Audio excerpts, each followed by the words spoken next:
বাংলায় এসে ঘাঁটি গাড়ছে জঙ্গিরা। আর যখন প্রশ্ন উঠছে যে বাংলায় কি তাহলে জঙ্গিদের নিরাপদ আশ্রয়, তখন শুভেন্দু অধিকারী তিনি বিস্ফোরক অভিযোগ করছেন। বাংলায় বাসন্তী এক্সপ্রেসওয়ে কামালগাজী মোড় হয়ে গোসাবা যাওয়ার রাস্তা জঙ্গিদের হাতে চলে গেছে। তৃণমূল কংগ্রেসের ভোট ব্যাংকের রাজনীতি। গোসাবাতে 13টি দ্বীপ আছে, একটি দ্বীপে বিএসএফ এর ক্যাম্প আছে। মৎস্যজীবীদের সঙ্গে মিশে ক্যানিং বারুইপুর হয়ে ভারতে ঢুকে পড়ছে জঙ্গিরা, বিস্ফোরক অভিযোগ বিরোধী দলনেতার।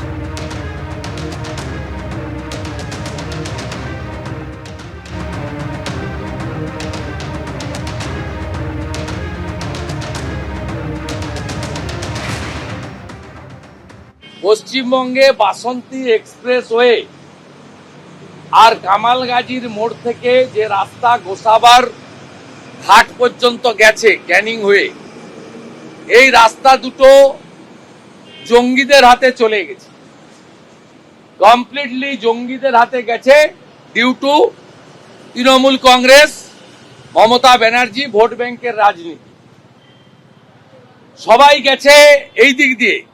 13টা দ্বীপ আছে গোসাবাতে,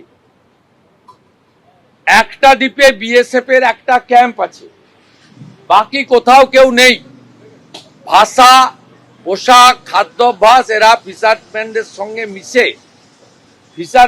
সঙ্গে মিশে গোসাবার দ্বীপগুলো থেকে হয়ে নয় ক্যানিং বারুইপুর কামালগাজী হয়ে ভারতে ঢুকে পড়ছে, অথবা বাসন্তী এক্সপ্রেস হয়ে সায়েন্স সিটি দিয়ে ভারতবর্ষে ছড়িয়ে পড়ছে।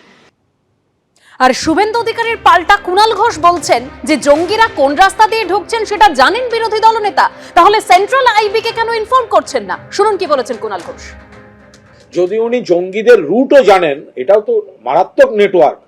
জঙ্গিরা কোথা দিয়ে ঢুকছে, কোন রাস্তা দিয়ে যাচ্ছে, কোন ধাবায় চা খাচ্ছে, এগুলো যদি বিজেপির বিরোধী দলনেতার কাছে ডিটেল তথ্য থাকে, এটাও একদম খতিয়ে দেখার মতো যে জঙ্গিরা ঢুকেছে। জঙ্গিরা রাত ভোর 4:55 ঢুকলো, তারপর তারা অমুক দিক থেকে অমুক দিকে অমুক রাস্তা দিয়ে রওনা হলো, সূর্য ওঠার সময় ওই জায়গা থেকে চা খেলো। এগুলো কে জানেন? না বিরোধী দলনেতা জানেন। তাই যদি জেনে থাকেন তাহলে ওনার উচিত তদন্তে সহযোগিতা করা। ওনার যদি রাজ্য পুলিশ বা কলকাতা পুলিশকে সাহায্য করতে ইচ্ছা না করে, উনি সেন্ট্রাল আইবি কে বলে দিয়ে অ্যারেস্ট করাচ্ছেন না কেন? এদের সেন্ট্রাল আইবি তো ওনাদের। তো এগুলো বাইরে বলে কেন বাজার গরম করছেন?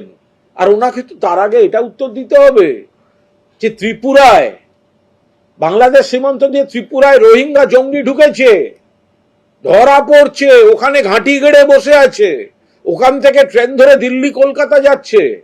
তো সেগুলো দেখতে পাচ্ছেন না? ওটা তো বিজেপির রাজ্য, ওগুলো আগে থামাতে যান।